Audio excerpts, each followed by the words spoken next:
This is the Real Footy Podcast. Coming up, the football world is in mourning after the sudden death of Adam Selwood on the weekend, just days after Robert Wall's death last week also. We'll pay tribute to those men and look back at round 10 right after this. I know it's great to win a game of footy, but we've lost the legend of our club, and just want to send all love and support to the Selwood family. Mental health is such a massive thing in society at the moment. I've struggled with my own mental battles this year, and I've been so fortunate to have such a great support crew around me, to have my back throughout everything we've gone through.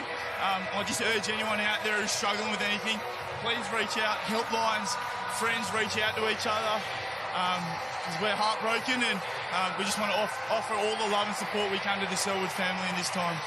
Hello and welcome. My name is Michael Gleeson, and joining me today are Jake Niall and Caroline Wilson. Welcome to you both. Good to see you, Jake. Good to see you. It was a very sad weekend of football. We'll get to the actual football soon, but the sudden death of Adam Selwood certainly shocked everyone over the weekend, Cara. Yeah, there was a sort of from personal experience, there was a pall over the MCG. We all arrived to do our radio and media and newspaper and work at the MCG on Saturday, and it became pretty apparent that the unimaginable was true. You know, we'd all sort of heard stuff during the morning. And it just, as Lee Matthews said, suddenly was the result of Collingwood Adelaide. It didn't really seem all that important. And having to read out the media statement from Fiona Selwood was incredibly tough. But I just can't imagine what that family is going through. And it was unimaginable 3 months ago when we heard about Troy's death, and to hear that his twin brother, who worked at West Coast and who spoke so beautifully at his brother's funeral 3 months ago, was also gone, with leaving behind a wife and 2 young children. Just terrible, Jake. Yeah. A line of yours, Caro, stuck with me at this moment when probably I think your last grand final as chief footy writer at the Age, when you referred to the Merv Cain, and there was black armbands worn at the grand final by the Richmond players in that inappropriate jumper, and you said unfathomable tragedy for Merv Cain, and it was exactly how I felt at this moment. And Merv, who lost his wife and child within a very short space of time, and it was just unfathomable is the right word, because you feel sport and footy and results just seem completely inconsequential, and that's how I felt. And on Saturday, I had the day off, but I was pressed into service to ring Trevor Nisbet, who was over in Italy, and he was tremendous in paying tribute to Adam, and also Steve Woodhouse, who were the football manager and the CEO at the club at the time. Yeah, I was interested to read in your excellent piece, and we'll talk about what you wrote about Robert Walls later too, because that was brilliant. But, that he had played such a pivotal role in the premiership, which many believe, including Robert Walls, was tainted because of the issues and the subsequent deaths and drug problems, etc., that were going on in the team, and how Adam had pretty much, if they hadn't moved to fix things, he would have been gone. Yeah, and he partly led the change. Is that correct? That's correct. And that's something that some West Coast fans don't like to hear, because they, like, in this tragic situation, do you want to hear about that unfortunate episode in the club's history? Well, I think you do, because I think this is a tribute to his character and what he contributed to that football club. So that came straight from Trevor Nisbet, and Trevor's not someone that says things lightly, as we all know, who've all dealt with it. There's also a worthwhile line from him on that, because of the fact that when someone dies with a sudden death like this, particularly given that there have been deaths of other West Australian players or players that play for the West Australian clubs where drugs have been a feature, that it was making it very clear this wasn't a player that suffered from a long abuse of illicit drugs or anything like that. He was actually the player, because he came out of that generation. He was a player that wasn't a part of that. He was actually one of the agents for change, and said, no, if this culture doesn't change, I'm out of here. Yeah. And I think those 2 points were important. The other thing was Trevor Nisbet saying to me, we kept him on at the club because he was very important. Mm. He was someone of such high character and quality. They found a role for him. And then, of course, he headed up the women's program. It's partly the fact that this is this Selwood family, that they're so respected and loved in footy because of a family even before before Joel burst onto the scene at Geelong, they were such a great story, and Marie Selwood was such a big part of that early, the A Rising Star function. I remember her being interviewed there. And both boys being, one drafted. They couldn't have been drafted further apart for twins, from Brisbane to Perth. Yep. And poor, family in the middle sort of going, oh well. From Bendigo. And further, look, I don't know about you guys, but I was talking to Troy not long before he passed away about Sam Lawler. Mm. A few times I spoke to him, and I think we ran a story the day before that happened. And I, after the passing of Troy, texted obviously Adam as well as Joel and Scott, and it's I don't know what to say. Words. There are no words for something like this, but just logistically, it must have been so difficult for Collingwood to get the news, send their assistant coach Scott on a plane to Perth, make the decision not to share it with the playing group, which, as Craig McRae said, who knows if it was the right decision. It was probably who knows, doesn't really matter. But and then to see the looks on their faces after the game. I know at 3AW they were offered a player, and but they were told you can't ask him about this, and one of the 3AW commentators just said, look, no, it's fine. Because it was just too difficult. So the win just suddenly seemed inconsequential. And you could see that, most graphically with Fly McRae himself. He obviously became he'd lived with Troy. So obviously Troy's, that was earlier this year. Works with Scott. But works with Scott, lived with Troy.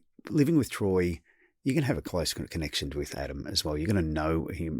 They were talking every day, the brothers, and it's going to be really tight for them. So that was emotional, and you saw that because I did at the game. I was watching and thinking, it struck me straight away. I wonder why they're not wearing black armbands, and because clearly they would have, but that was the first thing.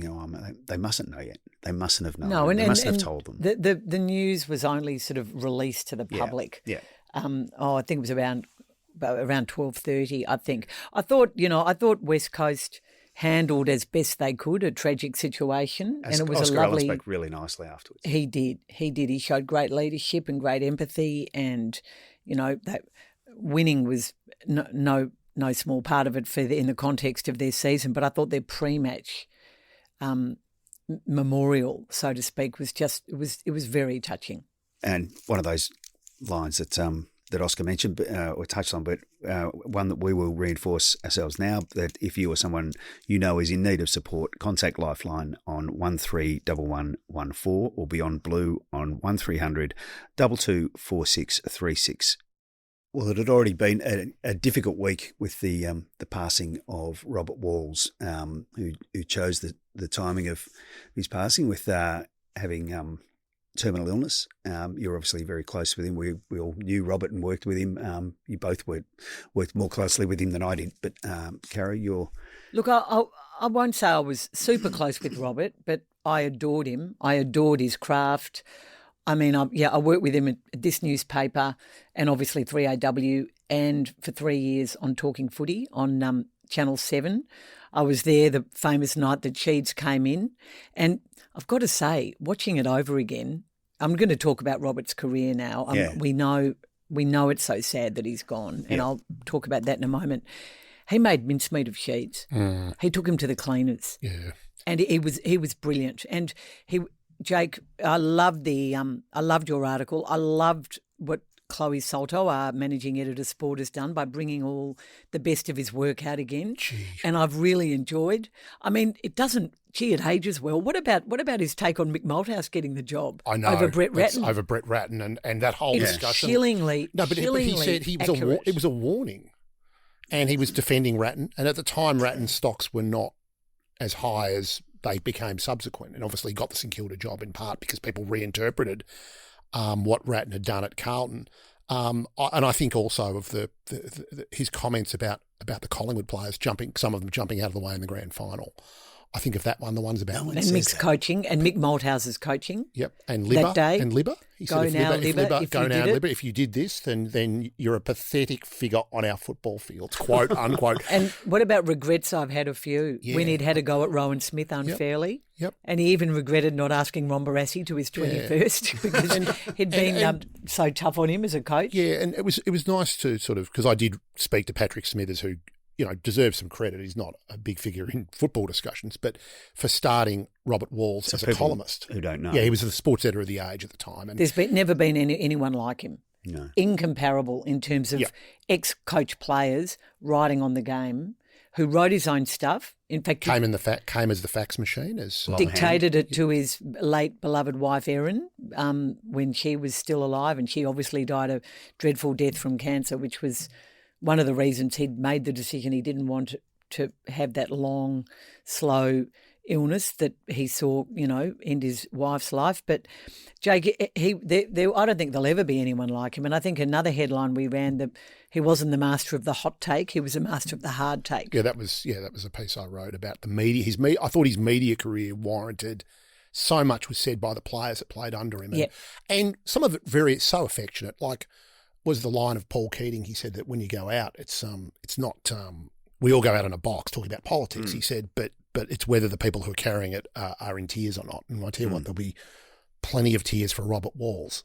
You look at the affection of people like Stephen Kernahan and Paul Roos that I spoke to, and others. It was almost universal. And among the players that played under him, Scott Clayton and David Barham, who was so close to him through the media, and who he prevailed upon to help select the Essendon coach. So I just thought one of the comments coming from one of the players was, who wasn't on the record on this part, but he said if you did have him around today, the OH&S would have to come in. You think of he fell out with Roosie for some years, didn't he? And then they when he criticised his coaching and his ugly football, and they made up, they patched things up. He came out. Paul Roos came out from Hawaii just to see Wolsey, and spent hours with him at one of those coffee shops in East Melbourne, near where Robert lived.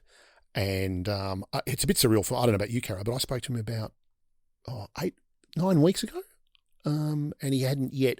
Whenever it was before this decision had either not been made. It was not long before that, but it was for one of those Carlton pieces, where I didn't have. He put things on the record as he does, but I didn't have to use it. But I remember speaking to him, and he was incredibly lucid about it and very clear. And he'd been back at Carlton in 2019 when Brendan Bolton was there. So what a figure in the game, and his impact on the game is so much greater than his record. That was the thing that struck me about it. Although his impact on the 1972 grand final, which is one of my earliest grand finals in memory, where he kicked 6 goals and would have won the Norm Smith medal had it been around, and the way he broke Richmond's hearts that day. I mean, that was one of the most impactful performances I can remember of an individual in a grand final. And obviously his coaching and what he did as a coach and what he did with that Carlton team. Lee Matthews acknowledged on Saturday that, which has often been said, that he certainly delivered him the list capable and the development capable of a premiership, which I thought was very generous of Lee, because, Lee will always be credited with, what happened at Brisbane. And but, being a journo, I just go back to the journalism and the commentary. And he was just, as I said, one of a kind. And I did launch his book, Gus's French Revelation. Was it at Corrie Perkins bookstore? Yeah. I was there. Yeah. Well, in fact, the launch, I think Sam Pang or Andrew Marr launched the book, and I went to the launch, and I love the book so much that I made him come and do it again. And it's a great book, written through the voice of his dog. But, I mean, who would have thought, Wolsey would have that string to his bow, and the year he had in the south of France and the friends he made over there. He had that unsparing thing that made him so good for newspapers, like with Smithers getting him involved with us. He'd bided his time. I mean, there were fewer games on the Sunday. So he'd then come in and he'd column on a Monday or Tuesday and he'd suddenly take someone out. You're like, when he did it, he did it really well. It was just, and then, I mean, you're on a show called Agenda Setters. He was the original agenda setter. He would set the agenda for that week by going bang. Sheehan did something similar, but this was and I'm not diminishing mine at all. Sheehan was terrific, but this was a former coach and player, a premiership coach and a premiership player, and had the gravitas of that. He got an added gravitas from being at a power club in Carlton, and we're having success there, and then being at these clubs that struggled. So he had this total vantage point. I think that's what came out of can you tell us just before we change the topic a little bit about that exchange with Kevin Sheedy, which was just riveting television? Well, I was new to television and inexperienced, and I remember being told by David Barham, the boss of the show later, that what a great job I'd done by saying nothing, because there comes a point when you just have to stay silent. And I'm not in any way patting myself on the back, but I remember thinking that was funny. The best thing I could do was shut up. But Robert was rattled. He was rattled by the Shane Stremple revisiting revelations that he had organised, a group of blokes to get in a circle and basically square up. Pummel. Yep. Well, Robert's version of what happened that night, because remember Robert Dixon, the late great Robert Dixon, had made a documentary which had that Shane Stremple reenactment, and Robert was angry because it had turned it into a dark and grey sort of night and over-dramatised it It didn't show the fact that after this happened, he went into the rooms and everybody patted Shane Stremple on the back and showed him respect for having squared up and manned up. And yes, it wouldn't pass muster now, but Robert was adamant that Shane Stremple had been betraying his teammates and not doing the hard things and needed to be taught a lesson. So, and Sheeds had turned on him about the Stremple. So Robert was rattled on several levels. And remember, Sheeds had just turned on him. Remember, Sheeds had made all these comments. He said not all the snipers were in Vietnam. In the 70s. Yep. And then, but as the interview went on, and remember Sheeds had been with him on radio and said, he quoted percentages. Yeah, see you on Monday, pal. He quoted his winning percentage to Roberts. And I started my interview with him by saying, it was a bit unedifying, Kevin, to see you. And I think you've been distracted by this. And he said to me, you wouldn't know, you've never coached. Like, he just dismissed me out of hand. And then Robert sort of took over. And I think Robert became empowered when it became obvious that Sheeds wasn't prepared to go there. He said, I never named you. Like, come on, Sheeds. So Sheeds wasn't prepared to go the distance. Having started the fight, he backed away, and that empowered Robert. But the most amazing thing of all was that we all went back to the Botanical and had a few drinks after. They were like including Sheeds. They were like a pair of boxers embracing after the bout, weren't they? Yep. And I mean, uneasily, maybe. I don't think there was an embrace, and I don't think back at the pub, Sheeds was probably more relaxed and more at ease because he was in an environment he felt comfortable in. Robert, not being someone who, I mean, Robert liked a glass of wine, but, Robert was not, he was not comfortable because he was still angry by, what had been said. But, he got the points that night. We will take a break there. We'll come back and we'll get into the football from the weekend.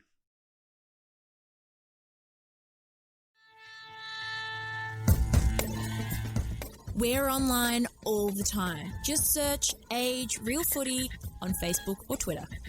Eagles out of the middle trying to respond through Ryan, who got the clearance. The high ball in, off hands, Cripps, Hoff, twisting, turning, thinking goals, hasn't kicked one, wants to bounce and rolls end on end.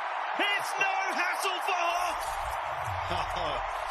Well, welcome back. We will get straight into the footy because it was a cracker weekend of footy with West Coast emotionally after the Adam Selwood news, recording his first win of the season over the Saints. Saints fans are not very happy about it, but as you would expect. But they played well. I mean, they came so close. They came so close against Richmond the week before, without being glib. They had it was an emotional day for them. Yeah. And, it sort of worked in their favour on the football field, not comparing or in any way, but it did.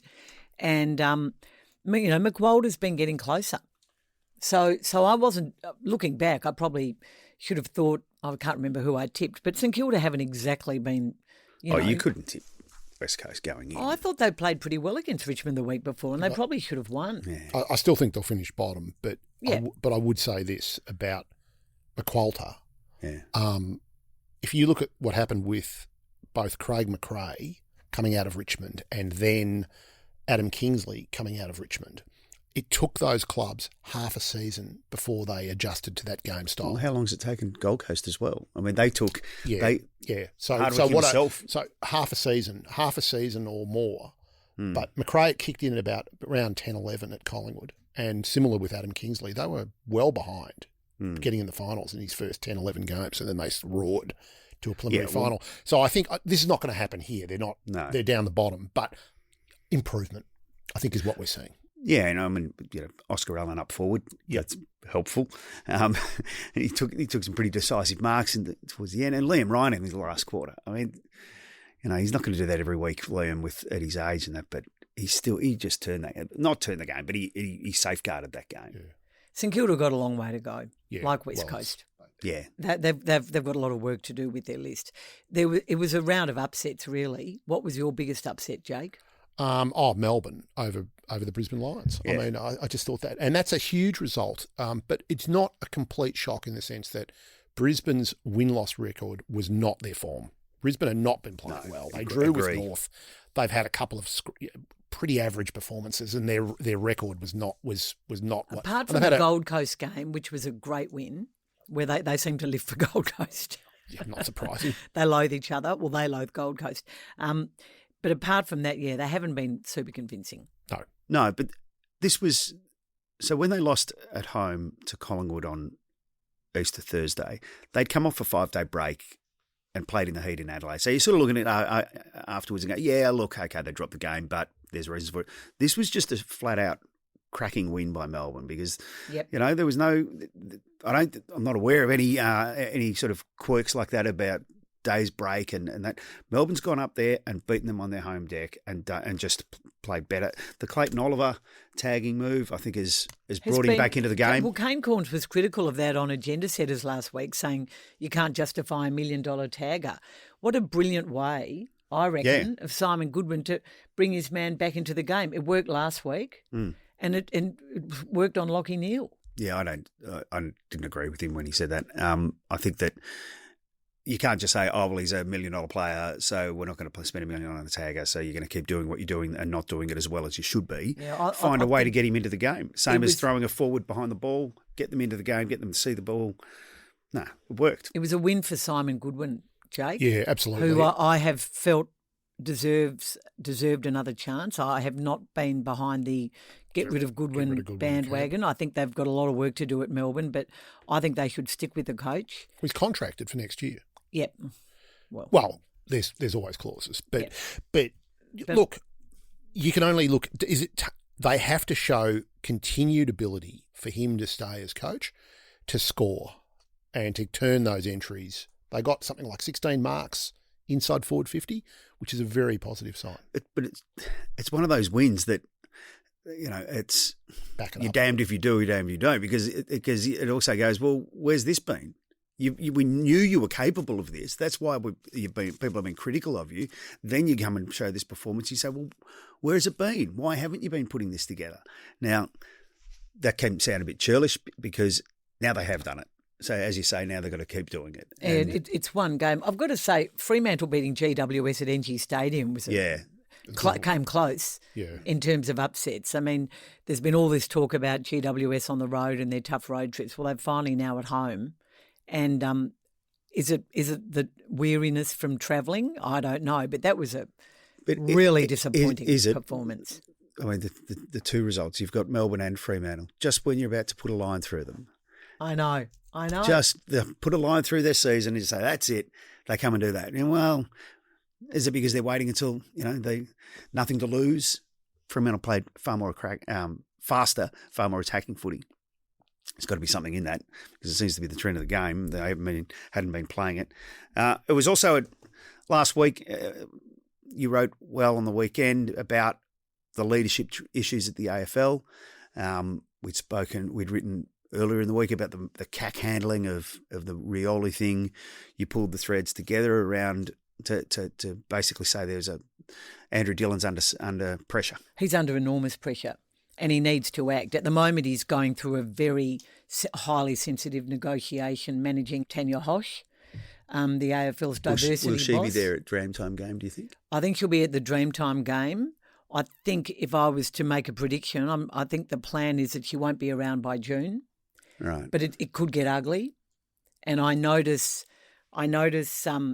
some very supportive comments from Michael O'Loughlin about Tanya Hosh last week, and I see now she's been put onto the board of the Go Foundation, which O'Loughlin and Adam Good and she was in Sydney. Run. She was in Sydney. But not in Darwin. She didn't go to Darwin where she was scheduled to go. Has made it clear she's felt marginalised over the Willie Rioli situation.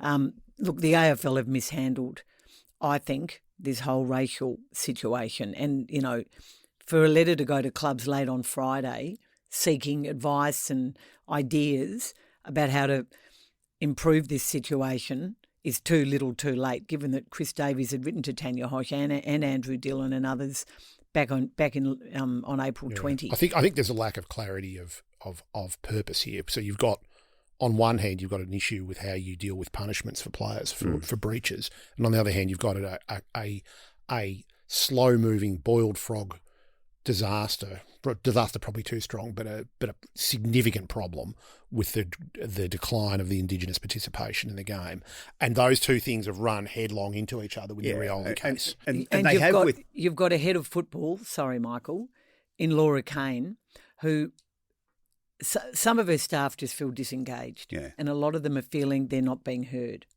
So Andrew Dillon's got a problem there. And you've got clubs openly gunning for Laura Kane. You've lost a lot of experienced people. But in the end, and you've got departing Brian Walsh. He's on the way out.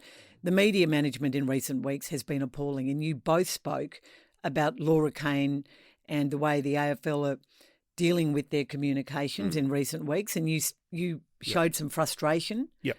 Well, I hadn't been aware how frustrated many senior media have become. If you're day-to-day, and you're, I don't know how you fit into that, but Caro, but it's more obstructionist than it used to be. So and Brian Walsh and Jay Allen, to be brutal, they've had a shocker. They've had a shocking few weeks. But I think that the AFL need to look at all those areas and their legal counsel. I think Stephen Mead has been inconsistent. Andrew Dillon, he's got to fix this. He's had more than 18 months. He needs to step up. I mean, there's multiple things, as you say. So going back to the Indigenous thing, you've got the criticisms with Tanya would be from some within footy are that there was more time spent on the cultural thing around clubs and race and dealing with racial incidents, social policy, and not enough time spent on the idea of fostering Indigenous talent and finding and developing Indigenous talent. So it was sort of like we can't, walk and chew gum. Both things needed to be done, and one has been neglected, clearly been neglected. Now, who's responsible for that? Ultimately, falls under Tanya's remit is for multicultural. No, that comes back to the AFL CEO and the AFL Commission. Yes, because it's quite possible that developing the game and dealing with racial matters are not entirely the same thing, and maybe their policies have not been integrated enough. So when it then comes back to something like, you talked about the comms last week. I mean, and comms and the soft cap is the other one with Indigenous talent too. You've got Richmond. Yeah, the Willie stuff blew up because of that. They didn't need the statement they put out. Was a stupid statement that then spoke about, we didn't see the incident. Umpires didn't see the incident, all that lying and all that stuff that came about, all the accusations of lying. Sorry, about Lockie Schultz. What was it? I was confusing the two. That was unnecessary and created the problem.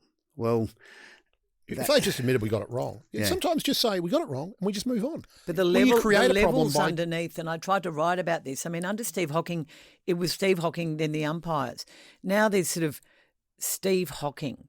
There's Laura Kane, Stephen McBurney.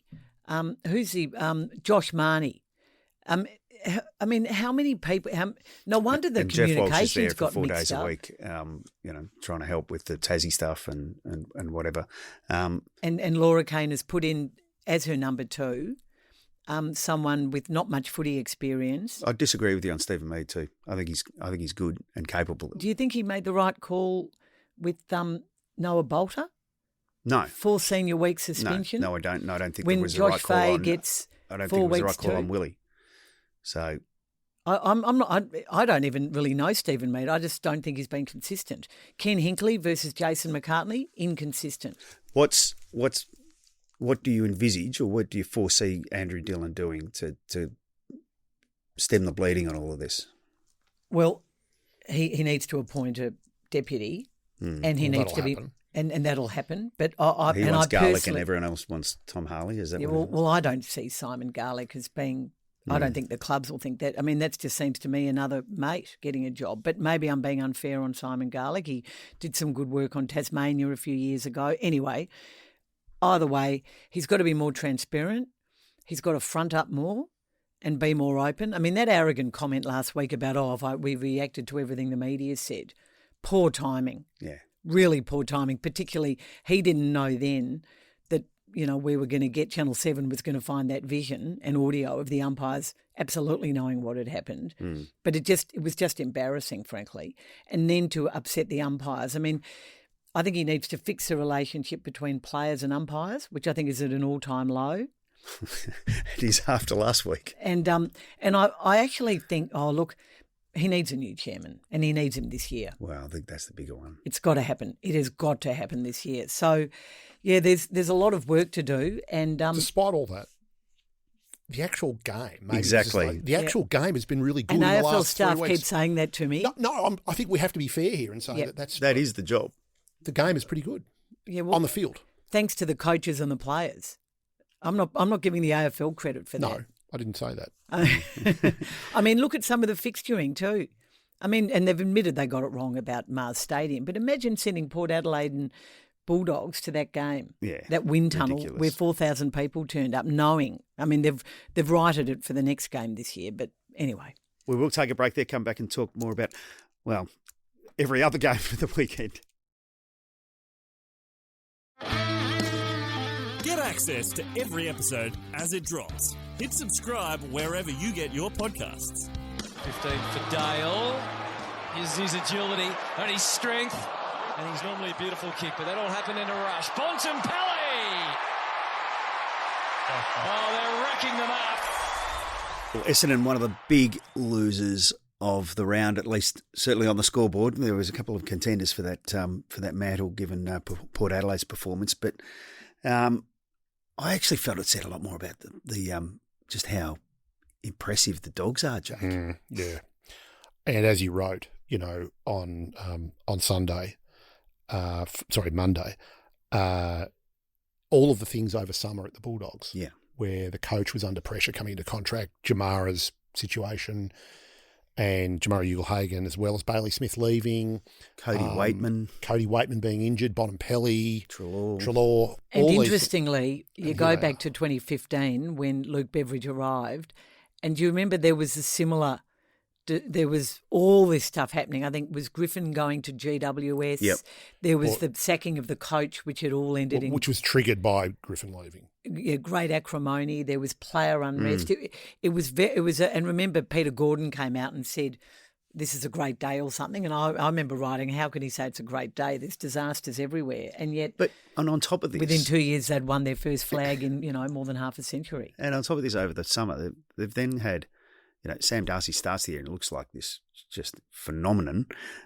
And Bontempelli finally gets back in and then they lose Darcy Sam Darcy. gets injured in the same game. But they'll have game. Sam Darcy in December. They will. In September. They will. Won't they? And that's what I'm saying. Like, look how good they are right now. And they haven't had their two best players, or maybe Libba, two of their best players on the field at the same time. Like, they get Were you that. the one who wrote about Bailey Dale and the treatment of him last year? Yeah. Which was really interesting. I'd forgotten about that. Yep. Bailey Dale, Caleb Daniel both dropped. And at the time you're thinking, what are you doing? Because you're playing like, Lockie Bramble and these guys. You're going, they're just not good enough. And still not playing. Still playing, but not maybe quite there as role players. But Dale, in the end, you look at it and go, well, yeah, actually, there was nothing more sinister to it than he was out of form, which is what Dale said when he got back in the team. Now, obviously, Daniel leaves and so is Jack McRae. They were more longer-term strategic reasons that they were out of the team. But Dale was out because he just wasn't playing well. He certainly played well the other night. 2 quick 49. points about that game. I meant to say when I was talking about the AFL in the previous segment, so Andrew Dillon and Richard Goyder were at that game just observing the game, and I think that might have been prompted by the huge amount of criticism they've been under. And the second point, Jake, is I hope Essendon supporters stay patient. Well, do you think they will? Well, yes and no. The problem Essendon Footy Club has broadly is the regime are on a 2.5 years. They're in their third year. That's Brad Scott, David Barham as president, and Craig Vozzo. And Matt Rose are coming in as list manager. And then everyone else, the fans, are on a 20-year, like people close to you, Caro, on a 20-year cycle of I didn't have the most enjoyable Saturday night. No, it's a good one to flick to look what's on Netflix. So what's on Netflix, Brendan? And anyway, happy to say there's a 2-TV house. Yeah, well, happy to go to another room. Good place to find somewhere else to watch the footy. It felt like you actually needed a second game. If you could flick to another game, there wasn't another game. It was to a go disaster to. for Essendon. It was a disaster. That was a reality You check. can't have games being over halfway through the first quarter. No, but they'd had a lot of close wins, Essendon, Yeah. and they'd beaten West Coast in Perth by 2 points, and they'd beaten North by pretty luckily. So then we've got, Jake, the Cats coming off an absolute belting of Port Adelaide. And you said they were in no man's land. You said they were in no man's land. I think you were right. And you were right. Not even sure they're that good. we've got the Bulldogs who've come off that win, and now we've got the tasty element of Bailey Smith and the departure from the Dogs, which the Cotton On Cup. The Cotton On. Who do you reckon will start? Do you reckon Bailey Smith will be the protagonist, or do you think the Bulldogs players? Depends if he goes to Libba. Libba's quite antagonistic. I reckon it'll be Smith. It's amazing how many of them don't like him, isn't it? I think he's got sort of one friend there. He was just so isolated by the end. Well, he isolated himself from what I can gather. He's still mates with like Vandermeer and... I think that's it. Yeah. I think it was Vandermeer and... School friend or... Yeah.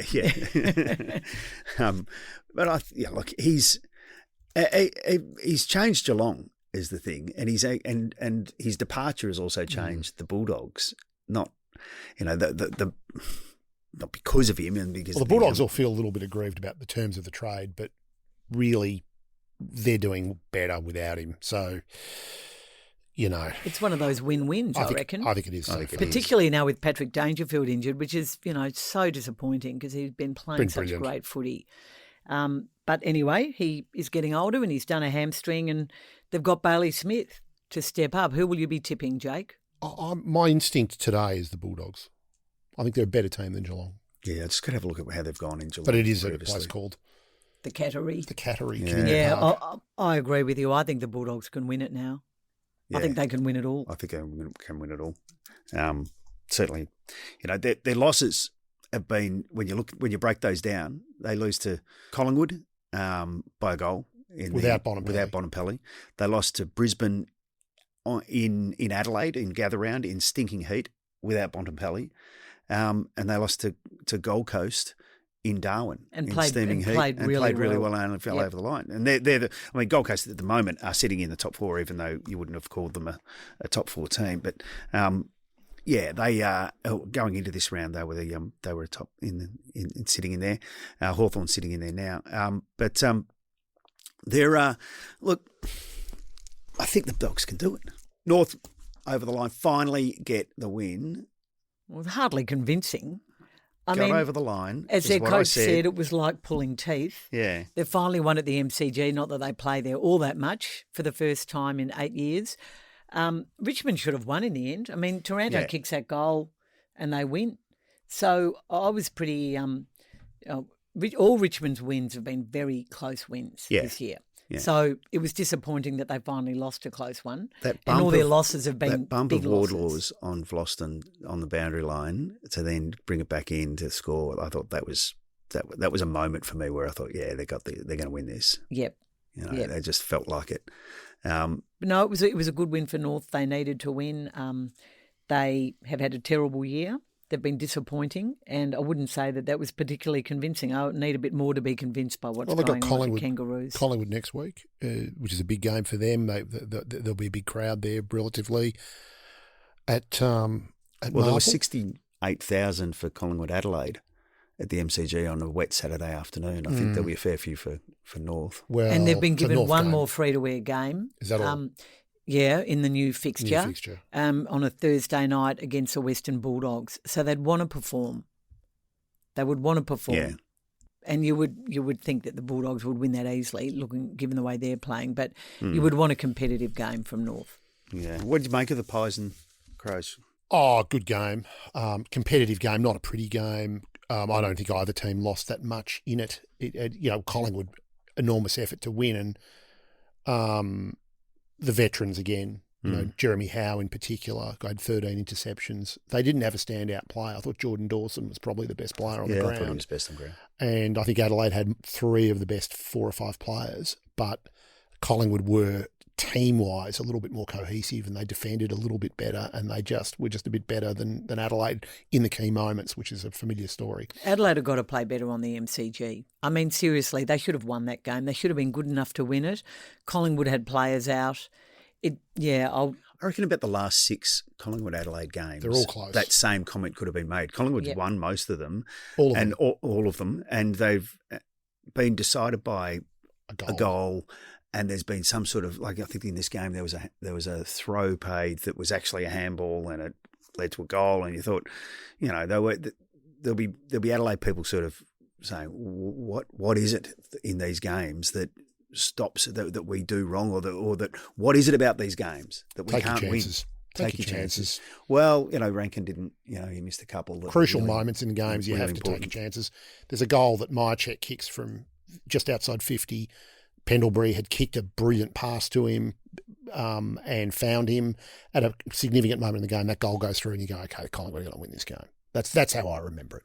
Well, at halftime in Sydney, you thought Carlton were going to win the game. And then yet again, a Carlton fade out. You hadn't looked at Carlton's form in the second half? I'd looked at their form in the first half of the game and thought they were good things. And Isaac I don't understand it. I don't understand how you can be so poor in the second half of games. And clearly Michael Voss doesn't understand it either, and the coaching staff there. They've led at halftime in 6 games, that they've lost 5 of those 6. Can I just move briefly to the off-field just for a moment with Carlton, because we do love watching Carlton politics, and I've written about it in recent weeks, and you have too, Jake, earlier this year. Did you think it was interesting that Brian Cook, the CEO, took Luke Sayers to the MCC committee room last week, the previous game, as his +1? Was that a bit of a statement? No, but maybe. Is it time for Luke Sayers to be coming out yet? Do you think that's... Luke Sayers didn't really leave fully. He was going to the Grand Prix. Obviously, he would know Martin Pakula well, who's the chairman. Yes, but I'm talking about a football game. Yeah, I just thought that was interesting. Maybe I just wonder what Rob Priestley would think of that. Yeah, maybe a statement being made about get people who've left back quickly, but it's probably a personal relationship. Yep. Oh, clearly. Anyway, I raise my eyebrows. All right, we'll take a break there. Come back with quick questions. He goes towards half forward. McInnes, the floating Joel Jeffrey. Play on the call, taken to ground. Holding the ball, the Hawks. He's switched on. Watson gives the kick inside 50 from Guinea. It just wasn't there again. Watson plays on 49 metres out. Let it rip. How about this kid? He's kicked 3. What a buzzer. Welcome back. Straight into quick questions. We'll make them quick. Should the AFL change the rules to stop players milking high tackles to win free kicks, Jake? No, don't change the rules. Just apply the rules that are there. I disagree. If the tackle starts on the shoulder and goes, if it starts legally and the player helps it go high, too bad on you as a player with the ball. Is Ned Long the best mid-season draft pick in its short history? No, the best is Jai Newcomb by a long way. Top 30 AFL player. But Ned Long's been a fantastic pickup, yes. And he's John Noble, not a bad one either. Yeah, but Jai Newcomb is just a miles ahead. Yeah. And Caro, was it significant that we saw Cyril Rioli back at the footy in Darwin? Really significant. I know he was there as a guest of Gold Coast and not Hawthorn, but obviously he was there to watch Daniel play, and Mark Evans and he have kept up their relationship to a degree. You know, I don't think he ever had a beef, neither he nor Shannon Sam with their former footy boss, Mark Evans. And look, I just thought it was great he was there. I thought it was great he spoke with Luke Hodge, and I hope it continues. A toe in the water. Hope it continues. And it was a great game. It was a brilliant game of footy, yeah. That is all we have time for this week. It was a bit longer for us this week, of course, so thanks for sticking with us. Thanks, Jake and Cara, for joining us, and thanks also to Channel 7 and Fox Footy for the audio we've used in this episode.